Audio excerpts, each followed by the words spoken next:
crise na Ucrânia põe à prova mais uma vez as instituições da União Europeia e um dos seus objetivos fundamentais: assegurar a paz na Europa. Como em outras ocasiões, a diplomacia de Bruxelas se mobilizou com este objetivo, mas o fez com a lentidão usual. A engrenagem diplomática do bloco europeu é difícil de mobilizar, já que não existe uma política internacional comum, sendo assim necessária a cooperação dos distintos governos para viabilizar uma posição unitária frente a um conflito internacional como esse que acontece na Ucrânia. Ainda assim, os países da União Europeia permaneceram unidos frente aos desafios impostos pelo presidente russo Vladimir Putin e já acordaram por unanimidade um importante pacote de sanções econômicas. No fim da Segunda Guerra Mundial, os governos dos 6 países fundadores da então Comunidade Econômica Europeia acordaram em criar um mercado unificado do carvão e do aço, a chamada Comunidade Europeia do Carvão e do Aço, para assegurar a paz entre a Alemanha e a França, dada a importância militar que tinham estes dois produtos. Ou seja, o objetivo da paz já estava nas origens do projeto europeu de integração política e econômica. Atualmente, ainda que a União Europeia tenha um amplo e diverso conjunto de objetivos, assegurar a paz no continente europeu segue sendo um dos mais importantes. O balanço ele é positivo. Já são 75 anos de paz entre a Alemanha e a França, incluindo o período de divisão alemã durante a Guerra Fria. Na Europa Ocidental e Central, não há registro de conflitos armados desde os anos 1950. Por isso, a União Europeia recebeu em 2012 o Prêmio Nobel da Paz por suas contribuições à paz, à reconciliação, à democracia e aos direitos humanos. Entretanto, a diplomacia da União Europeia não tem obtido o mesmo êxito diante de situações de crises em suas fronteiras. Não teve êxito nos anos 1990, durante o conflito dos Balcãs Ocidentais, e agora tampouco diante da invasão russa na Ucrânia. É verdade que não se pode exigir de Bruxelas a responsabilidade por tais conflitos fora das fronteiras da União Europeia. E, ainda que aconteçam em solo europeu, elas possuem dimensões internacionais de maior amplitude.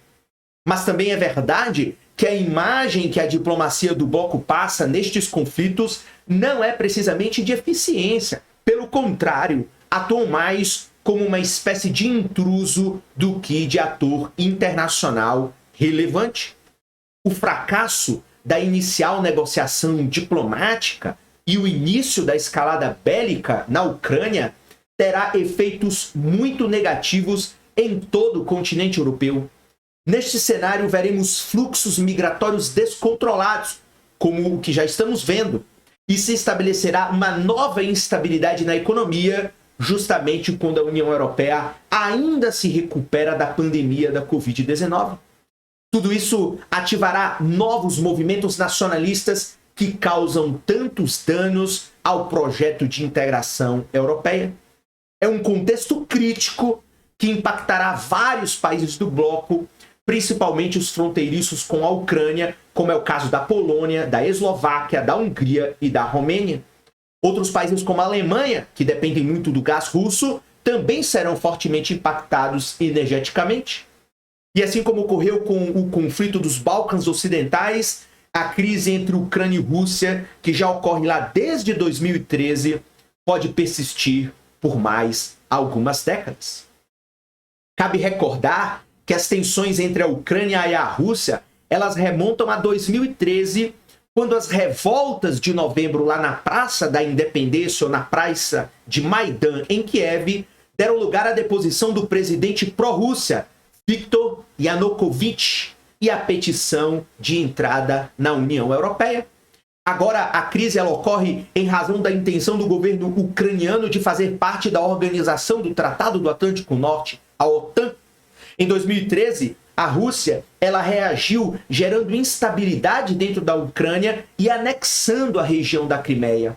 Mas agora, a intenção de entrar na OTAN é considerada por Putin uma decisão perigosa e a reação tem sido a invasão total da Ucrânia.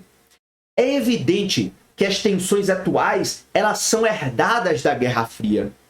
Quando a União Europeia realizou em 2004 uma ampliação de 10 países ex-comunistas do leste europeu, Putin ele ainda não tinha tanto poder na Rússia como tem agora, e aí ele não teve tempo para reagir. O mesmo ocorreu quando a OTAN integrou diversos países da área de influência da antiga União Soviética. Agora, qualquer novo movimento da OTAN ou da União Europeia em direção às fronteiras da Rússia e de suas zonas de influência encontram uma forte resistência por parte de Putin, que está bem assentado no poder do Kremlin e com firmes aliados, como é o caso da China. Resumindo, a crise na Ucrânia põe em perigo a paz na Europa. A diplomacia da União Europeia não conseguiu impedir o início do conflito, apesar de seus esforços. Agora, tudo se limita a um plano de sanções econômicas, de efeitos duvidosos e um plano de contingência para fazer frente aos efeitos econômicos adversos e aos fluxos migratórios.